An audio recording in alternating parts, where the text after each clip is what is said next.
Hey guys, and welcome back to the Pool of London map. Right, so today I'm going to be showing you the actual NPC pathing that I actually used for this map. So I'm just going to very quickly fast forward this bit.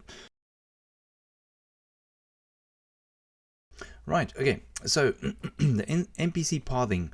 So basically the whole idea on this map is that you have the artist of the painting The Pool of London, André Durand, actually leading you from the various quest to quest. So you can see here Mr. André Durand is. Now he will only actually open this gate and walk when I've completed the quest that he said to me, which is all in the text. Now you'll see notice a couple of things is that I can't bump him. As you can see, I can't actually bump him off his path, which is pretty cool. I can still right click and interact with him. Okay, but as you can see, I can't move him. Also, if I hit him, he's not moving at all. Okay, he's not moving from his spot. He's rooted exactly where he is. Okay, so basically he needs flower pot. So if I just go give Dragnos flower pot 10. Okay, so I just really need to do this trade. Just really get rid of all of this stuff except my book, my lovely book. Okay, so come on, Mr. Peddler, give me some coins, give me some of that. Okay, right, so when I trade with him, you will see a couple of things is going to happen. Okay, he's going to immediately start walking. Okay, and he'll walk the path that I set to him. Okay, you'll see he goes downstairs, which is pretty cool, and he can actually walk upstairs as well. Now if I stand still and I kind of decide to wander off, you'll see that he actually waits for me. Okay, so he won't actually go anywhere. If I now move towards him again, when I come within a 6-block radius, he'll move on again. If I decide to go explore, he's going to wait. So he's always going to be where the last place I actually left him. Okay, so he's just going to give me some more quests over here, and I'm going to skip this bit to show you. Okay, so this is the next quest, and away he goes. Now you'll see I can't bump him out of the path. I can't, you know, when he's in motion, he's in motion. And he's walking, so he's going to walk towards this gate. He's going to pass through the gate. Oops, he's trying to look at me. That's why he keeps on doing this weird thing. He tries to look at me. If I go away and he stops, you'll see he turns around towards me. So this is why he's got this weird thing. You'll see he can walk upstairs. Okay, right, and there we go. He can walk upstairs, and you'll see that over here he's going to be able to walk downstairs. But once again, if I get outside of a 6-block radius, he's not going to move. Okay, come on, Doreen, show us where to go. Show us where to go. Okay, so here we go. Downstairs again, and he's just gonna stop over there. Okay, so this is the kind of the pathing that he follows, and he guides you through the whole map. I mean, he goes over the bridge, and then he walks along through the slums, and he walks you to the cathedral. So he is a nice little friendly little chap, and it just means you can't really get lost. If you follow him, you won't get lost in this map. So let's quickly go and have a look at the command blocks for this. Right, okay, so here we have it. It's these 5 command blocks, plus this one over here and one over here. Okay, so these are all running on a fast clock. So basically what it does, it is looking for any entity that has a motion score of 1 and only 1. So it's going to execute at entity that has a motion score of minimum 1, has a motion score of 1. It's going to detect 2 blocks down whether that entity is standing on end stone. Okay, so it's going to look 2 blocks down and standing on end stone. If it successfully finds an end stone so that it is standing on an end stone, it's going to dynamically change the entity data of that entity. Okay, so at ER equals 0, and it's going to change the motion and the rotation. So it's going to change the motion to minus 0.02, so it's going to walk in the negative 0 direction, so it's north, I think. X direction, it's going to go 1 down. So as you can see, I'm pushing him 1 down as well, and it's not going at all in the Y direction. Sorry, Z direction. And I'm changing the rotation so that he actually looks in the direction that he's walking in. Okay, so if it detects end stone, so I've got it over here, he walks in that direction. If he detects stone bricks, he walks in that direction, north. So I was wrong there, but anyway.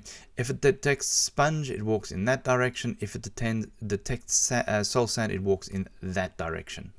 Okay, so 2 blocks down. So if for example, if I had 1 block up here, oopsie, let me just have a block up here, it'll detect the block directly underneath it and then walk in whatever direction it is. So this is what these do over here.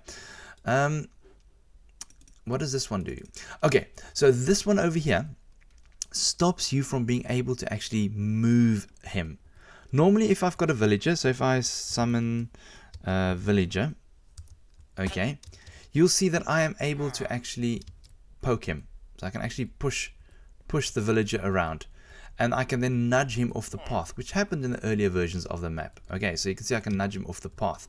However, if he was named Derain, so did I actually have one over here? Let's just let's really grab a Derain so I can show you. That I can show you. So if we just change, let me just change this to go up.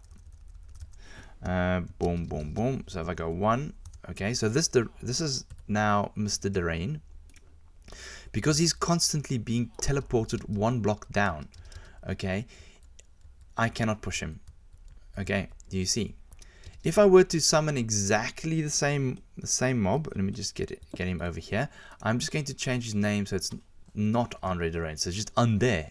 Okay, and I now summon him. You'll see that I can actually push him. Okay, I can push him off the path. Right, but I can't this Andre Derain because he's constantly being teleported or not teleported, because he constantly has his motion set to be going down. So he's actually constantly in motion.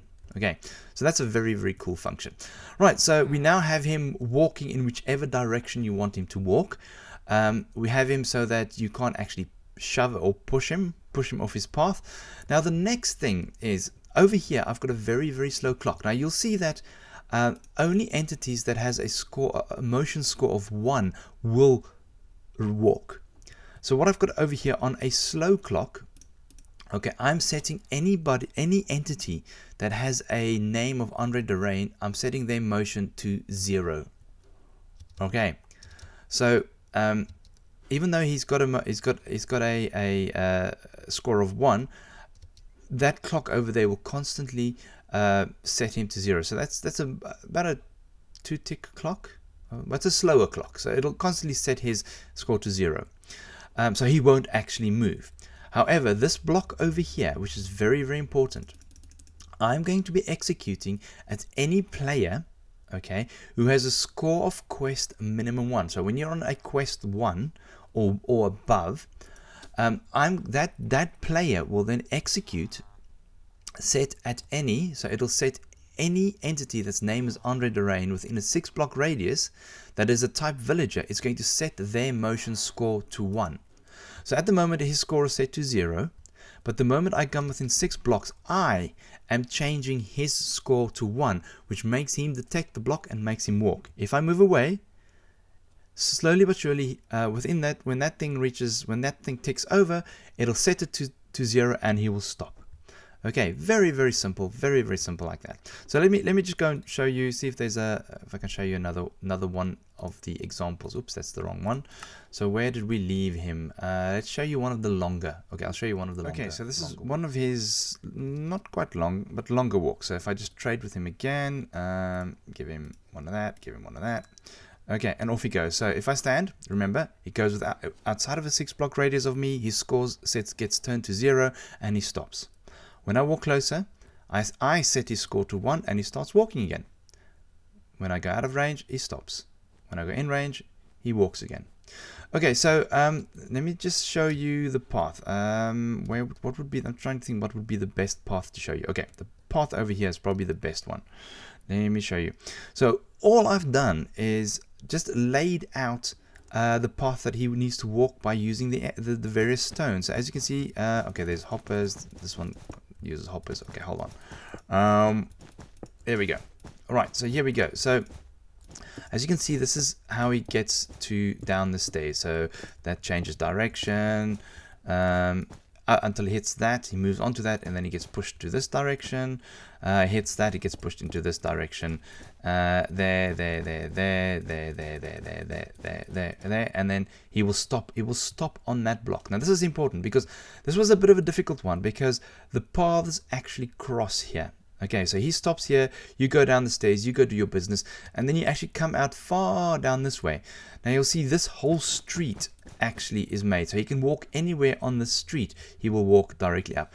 Now you'll see I used hoppers there. I still need to replace them, but yes, hoppers are tile entities which can cause lag, and I used a lot, and this is why I switched over to blocks. So he will continue walking until he hits this spot, and then he will start walking in that direction. Okay, and then he'll continue walking in this direction until he hits this spot, and then he'll walk in this direction like so, and then he just carries on. Okay, so you'll see he'll just carry on walking, following this path until he hits the next point. So you can see this is the next point, and then he'll walk in this direction. Okay, and then he kind of stops over here. Now using this, you can actually do quite complex and advanced paths, and kind of you can in real time maybe change the path he's walking on as well. But yeah, this is just a very, very basic and very easy way of doing pathing for mobs. Now you'll see he will stop at times. The reason for that is because if he walks, you'll see that he stops. Where did he stop? He'll stop at like one of these spots, and he'll stop there because that block is not a block that allows him to walk. Now when I hand him over something, he changes that block to the block that makes him walk. So that's just what makes him stop. I mean, there's I've played on this map, so everything has kind of been set and reset and done things, but I think over here you can see it as well. Yeah, you see here's a mixture of, so he stands over here, this block is empty, so he stands over here, and when you trade with him, he sets that block to be the end stone, which forces him to walk in that direction, and then just kind of follow the path that is set before him. Cool, guys. Yeah, that's it. Thank you very much for watching, and as always, I will check you all later.